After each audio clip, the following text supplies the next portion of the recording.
La epilepsia es una enfermedad crónica que se caracteriza por una actividad eléctrica excesiva que se da por descargas eléctricas paroxísticas y descontroladas por parte de las neuronas y finalmente ocasiona convulsiones no provocadas.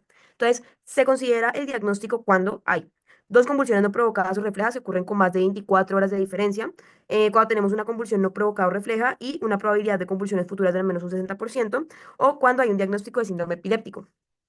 En cuanto a la epidemiología, entre el 2021 y 2022 en el país fueron atendidos aproximadamente 261.000 personas por esta causa. De ellas, más de la mitad fueron individuos que recibieron atención por epilepsia no especificada. En cuanto a los grupos etarios, los jóvenes entre 15 y 19 años lideran el listado, seguido por adultos entre 25 y 29 años y en tercer lugar los adultos jóvenes. En cuanto a las zonas geográficas, Bogotá es la ciudad con mayor número de casos, seguido de Antioquia y finalmente Valle del Cauca.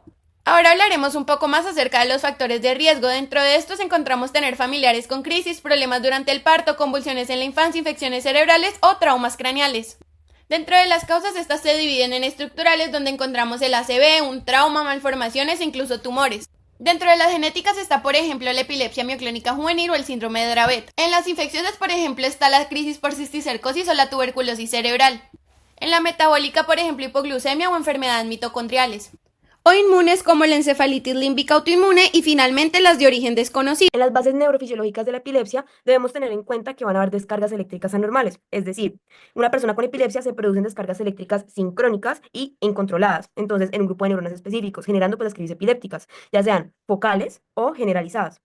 Va a haber también un desequilibrio en los neurotransmisores excitatorios e inhibitorios. Excitatorios, pues glutamato, y inhibitorios GABA. Entonces, básicamente va a haber un exceso de actividad glutamatérgica o una deficiencia en la actividad de GABA, lo que va a resultar en una hiperexcitabilidad neuronal. También pueden haber alteraciones en la plasticidad sináptica, que básicamente, pues, esta permite a la sinapsis fortalecerse o debilitarse con el tiempo y es esencial para la adaptación y el aprendizaje neuronal. En la epilepsia, pues, esta plasticidad puede verse alterada, donde hay cambios con las conexiones sinápticas y pueden provocar una excitación excesiva o inhibición insuficiente en las redes neuronales. Están las células gliales y la neuroinflamación, ya que básicamente hay varios factores proinflamatorios que en lugar de proteger van a contribuir para dañar las neuronas y propician como una mayor hiperexcitabilidad. También pueden haber daños y alteraciones en los circuitos neuronales, ya sea por ejemplo por cicatrices, malformaciones corticales o lesiones traumáticas que pueden alterar los circuitos neuronales y ser el origen de las crisis. La genética y la epilepsia también están relacionadas. Hay ciertos factores genéticos que van a afectar la función de canales iónicos, que son esenciales para la transmisión del impulso eléctrico y van a generar una regulación adecuada de los niveles de excitación e inhibición. Pues en los canales podemos tener sodio, potasio, calcio. Ya la sincronización y las redes neuronales también cumplen un rol muy importante, ya que va a haber una sincronización anormal de grandes grupos de neuronas. Entonces, pues el cerebro epiléptico, la sincronización pues se rompe y lo que hace es que las neuronas que normalmente funcionan de manera independiente empiecen a dispararse todas al mismo tiempo generando la actividad epiléptica. Y finalmente, pues neurotransmisores y la modulación de los canales iónicos.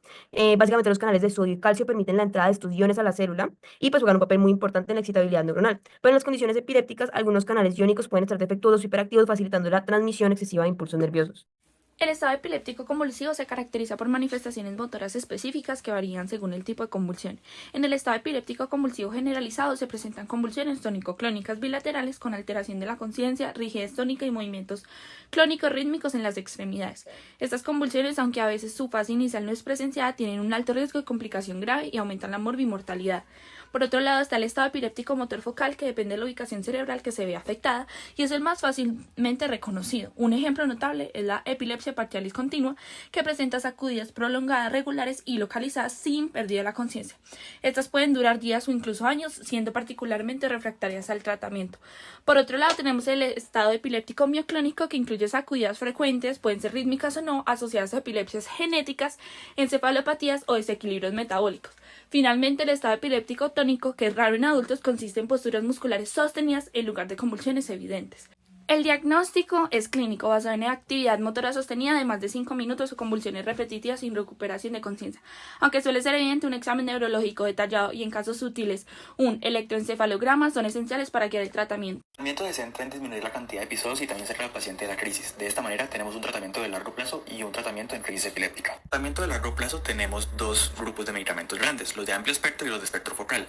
En los de amplio espectro tenemos el levetiracetam, valproato, vivaracetam y la lamotrigina. En el focal tenemos la carbamazepina, la fenitoína y la orsacarbamazepina.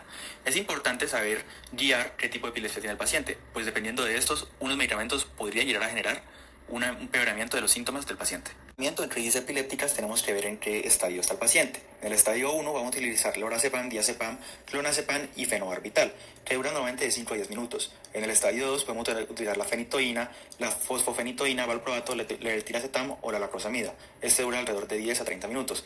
Y en el paso número 3 tenemos el propofol, midazolam, tiopental y fenobarbital, en diferentes dosis y dura de 30 a 60 minutos. Los primeros auxilios hay que tener en cuenta ciertas recomendaciones del paciente durante la crisis, como proteger la cabeza del paciente para evitar lesiones, colocar al paciente de lado para mantener las vías respiratorias despejadas y prevenir aspiración, no intentar sujetar al paciente ni introducir objetos en su boca ya que esto puede causar lesiones, retirar objetos cercanos que pueden causar daño durante la convulsión y permanecer con el paciente hasta que la convulsión termine, asegurarse de que reciba atención médica si la convulsión dura más de 5 minutos o si se repite sin que el paciente recupere la conciencia.